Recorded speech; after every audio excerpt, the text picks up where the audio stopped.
დღეიდან ამოქმედდება კანადის საპასუხო 25%-იანი ტარიფი შეერთებული შტატების პროდუქციაზე, რომლის ღირებულება $20 მილიარდზე მეტია.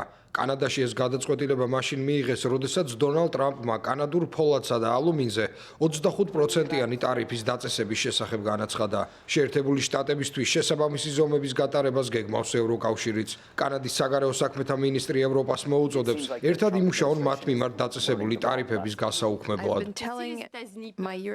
მე ვაფრთხილებდი ჩემს ევროპელ კოლეგებს, რომ კანადასთან დაკავშირებით საფრთხე ჩანდა. თუ ამერიკის შეერთებულ შტატებს შეუძლია ამის გაკეთება ჩვენთან, უახლოეს მეგობარსა და მოკავშირესთან, მაშინ არავინაა დაცული. დღეს ეს დაუსაბუთებელი ტარიფები თქვენც დაგეწესათ. მოდი ერთად ვიმუშაოთ მათ აღმოსაფხრელად.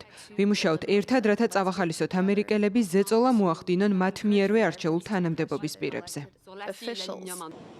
კანადის საპასუხო ტარიფები ეხება ფოლადისა და ალუმინის შემცველ პროდუქტებს, ასევე სხვა საქონელს, მათ შორის კომპიუტერებს, სპორტულ აღჭურვილობასა და წყლის გამაცხელებლებს. ეს ნაბიჯი ტრამპის მიერ კანადურ პროდუქციაზე 25%-იანი ტარიფის დაწესებას მოჰყვა.